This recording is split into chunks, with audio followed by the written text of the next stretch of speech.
Hi there, it's cynthia.rock at NRL Mortgage, and I help homeowners achieve their real estate goals by educating them on their options. Today I want to talk about credit scores. This is a really important topic. Credit scores affect a lot of things in the mortgage process, especially what type of loan you can qualify for and what your interest rate will be. So I want to answer some of the common questions that we receive a lot about credit scores. So many people ask, which credit score are you going to use?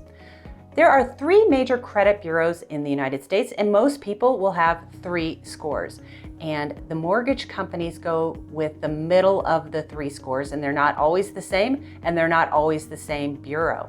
If there are two buyers or more on the same loan, the mortgage company will use the lowest middle score of all of the buyers on the loan. So the lowest mid score. Sometimes people come to me and they already have their credit score, so they are pretty confident they know what their score is. And then when we pull it, our score may be lower. Of course, that's cause for some anxiety. So let me break that down for you. Most people have access to consumer credit scores. They will get this from a company like Credit Karma, or maybe from their credit card that sends them their credit score monthly. These kinds of things are consumer credit scores, and they are different than mortgage credit scores.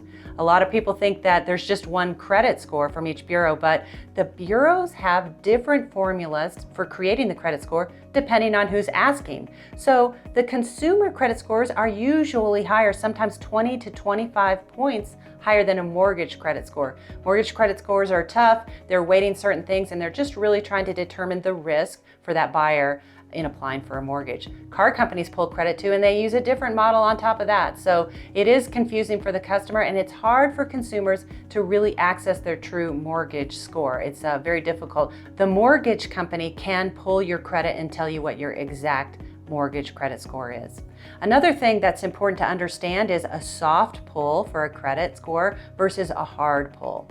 So a soft pull often can give the mortgage company the scores and can also give them the information about the debts and the balances that are owed, but it cannot be used for underwriting a loan. So it's a good thing for a consumer because it will not result in any kind of inquiry on the credit report. So people say it's not a hard hit, it won't hurt their score, and that's true, but it would have to be converted to a hard pull before you can get a full underwriting approval. Sometimes when people are applying for homeowners insurance or having the electricity set in their name for the new house, those types of companies will ask to do a credit pull, and that's concerning to buyers. They don't want their credit pulled more than they have to, but usually those are soft pulls. When you are ready to get a full approval for a mortgage loan, it will have to be converted to that hard pull, which is the solid mortgage credit score that will be used throughout the process. It will be used for underwriting, and those are generally good for about 90 days. If you have any questions or concerns about credit scores or any other mortgage related item, please give me or my team a call at any time. Thanks.